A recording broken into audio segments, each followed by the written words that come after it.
Beat, Beat Drums by Walt Whitman. Beat, beat drums, blow, bugles, blow.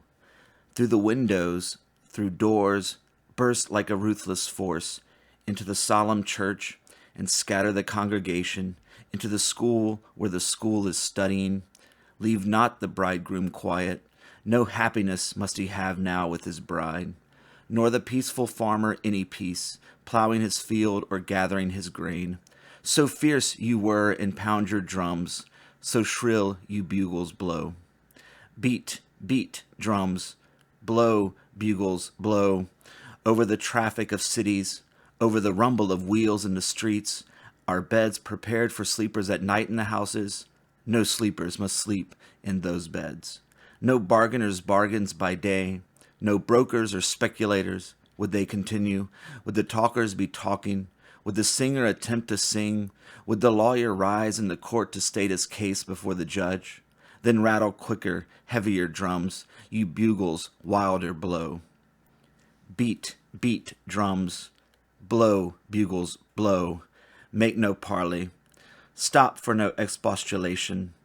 Mind not the timid, mind not the weeper or prayer. Mind not the old man beseeching the young man. Let not the child's voice be heard, nor their mother's entreaties. Make even the trestles to shake the dead where they lie awaiting the hearses. So strong you thump, O terrible drums, so loud you bugles blow. The Wound Dresser by Walt Whitman. An old man bending, I come among new faces, years looking backward, resuming an answer to children. Come tell us, old man, as from young men and maidens that love me, aroused and angry, I thought to beat the alarm and urge relentless war, but soon my fingers failed me, my face drooped, and I resigned myself to sit by the wounded and soothe them, or silently watch the dead. Years hence of these scenes, of these furious passions, these chances of unsurpassed heroes, was one side so brave? The other was equally brave. Now be witness again, paint the mightiest armies of earth. Of those armies so rapid, so wondrous, what saw you to tell us? What stays with you latest and deepest? Of curious panics, of hard-fought engagements, or sieges tremendous, what deepest remains? O maiden and young men I love and that love me, what you ask of my days, those the strangest and sudden your talking recalls. Soldier alert, I arrive after a long march covered with sweat and dust. In the nick of time I come, plunge in the fight, loudly shout in the rush of successful charge. Enter the captured works, yet lo, like a swift running river they fade, pass and are gone they fade. I dwell not on soldiers' perils or soldiers' joys. Both I remember well, many of the hardships, few the joys, yet I was content. But in silence, in dreams' projections, while the world of gain and appearance and mirth goes on, so soon what is over forgotten, and waves wash the imprints off the sand. With hinged knees returning I enter the doors, while for you up there, whoever you are, follow without noise and be of strong heart. Bearing the bandages, water and sponge, straight and swift to my wounded I go, where they lie on the ground after the battle brought in, where their priceless blood reddens the grass, the ground, or to the rows of the hospital tent, or under the roofed hospital. To the long rows of cots up and down each side I return. To each and all, one after another, I draw near. Not one do I miss. An attendant follows holding a tray.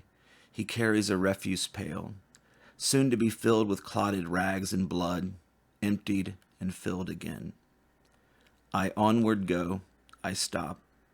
With hinged knees and steady hand to dress wounds, I am firm with each. The pangs are sharp yet unavoidable.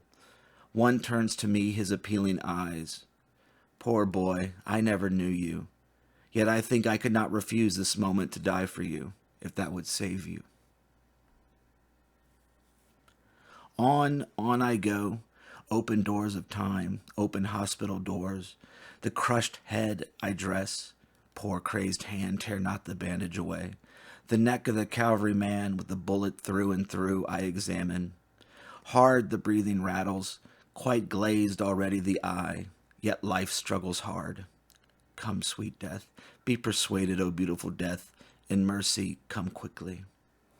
From the stump of the arm, the amputated hand, I undo the clotted lint, remove the slough, wash off the matter and blood.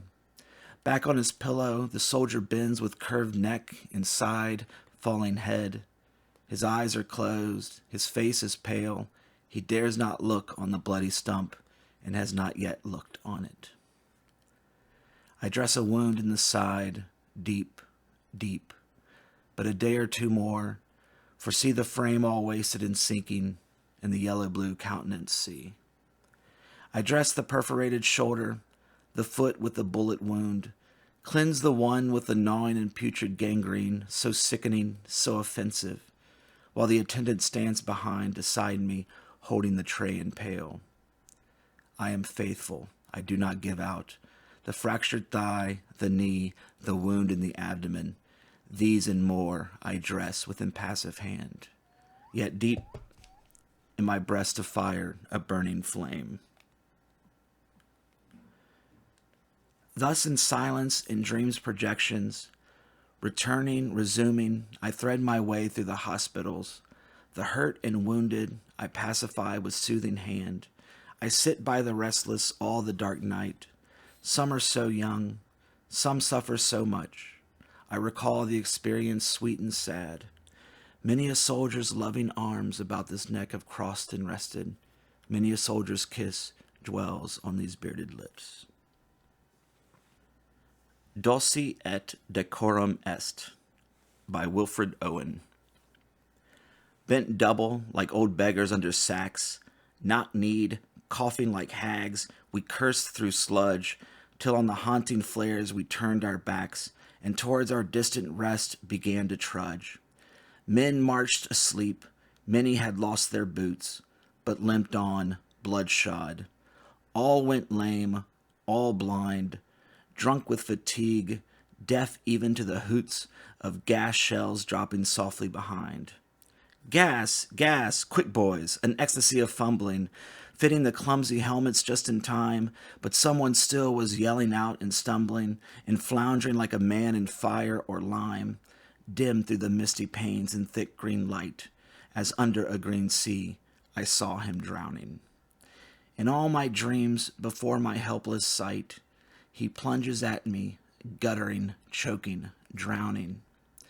If in some smothering dreams you too could pace behind the wagon that we flung him in, and watch the white eyes writhing in his hanging face like a devil sick of sin, if you could hear, at every jolt, the blood come gargling from the froth-corrupted lungs, obscene as cancer, bitter as the cud, of vile, incurable sores on innocent tongues. My friend, you would not tell with such high zest to children ardent for some desperate glory, the old lie, Dulce et decorum est, pro patria mori. All Day It Has Rained, by Alun Lewis. All day it has rained, and we on the edge of the moors have sprawled in our bell tents, moody and dull as boars, ground sheets and blankets spread on the muddy ground, and from the first gray wakening we have found no refuge from the skirmishing fine rain, and the wind that made the canvas heave and flap, and the taut wet guy ropes ravel out and snap. All day the rain has glided, wave and mist and dream, drenching the gorse and heather, a gossamer stream, too light to stir the acorns that suddenly, snatched from their cups by the wild southwesterly, pattered against the tent in our upturned dreaming faces, and we stretched out, unbuttoning our braces, smoking a woodbine, darning dirty socks, reading the Sunday papers. I saw a fox, and mentioned it in the note I scribbled home, and we talked of girls and dropping bombs on Rome, and thought of the quiet dead and the loud celebrities, exhorting us to slaughter and the herded refugees. as of ourselves, of those whom we for years have loved and will again. Tomorrow may be love, but now it is the rain, possesses us entirely, the twilight and the rain. And I can remember nothing dearer or more to my heart than the children I watched in the woods on Saturday, shaking down burning chestnuts for the schoolyard's merry play, or the shaggy patient dog who followed me by sheet and steep and up the wooded scree to the shoulder o' mutton where Edward Thomas brooded long on death and beauty till a bullet stopped his song. Thank You for Your Service by W.D. Ehrhart. Yes, of course, it's what you say these days, like genuflecting in a Catholic church, like saying bless you to a sneeze. A superstitious reflex, but of course sincere. Or is it just to ease the guilt of sending someone else to do the dirty work? Whatever. I just say you're welcome, let it go at that, when what I'd really like to say is thank you for your fucking service.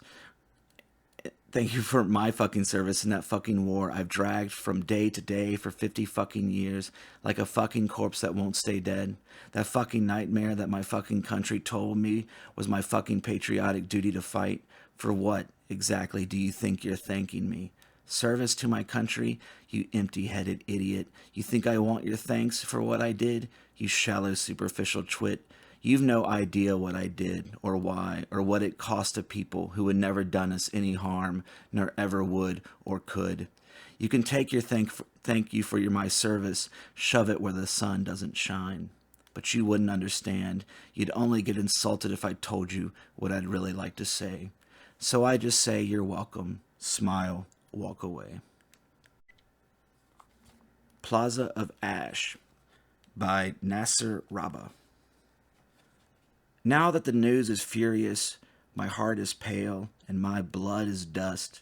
Now no home is there to guide our streets to its residents. No street is there to guide an entire city to oblivion. How did the road erase the footsteps of evening that walked it? And how did the sparrow suddenly ignore our small balcony? No ambulance delivers our blood, nor do we go hungry after we finish the meal of wreckage before bedtime. The heart is a plaza of ash, with diggers coming and going all day, exhuming the graves of my old friends and stealing the wood of my memory. Now that the news is raucous, my hand is limit and my blood day. And now with history our ritual, we'll open the gate of our citadel to the tatter's plague, and with history our game, one tint and it multiplies, as if it was an incantation for a people who love their migration in order to survive, to reach the city of the phoenix in their dreams, and there build a home from the wreckage of Noah's Ark. And the cave is our tent, and Soraka rides a tank, looking for the bracelet of the displaced. Nothing tempts us more than the thrill of escaping the mundane, that we die, and we don't die. Nothing lures us more than those caring for our death, like it was an apple just half ours, with the other belonging to the wind. O Gaza, accursed, beloved, deranged, oppressed, outcast, enchanted, forgotten, mentioned 1,000 times in the book of war, you're not the goddess of the dead, nor is your book called Sorrow of the Country.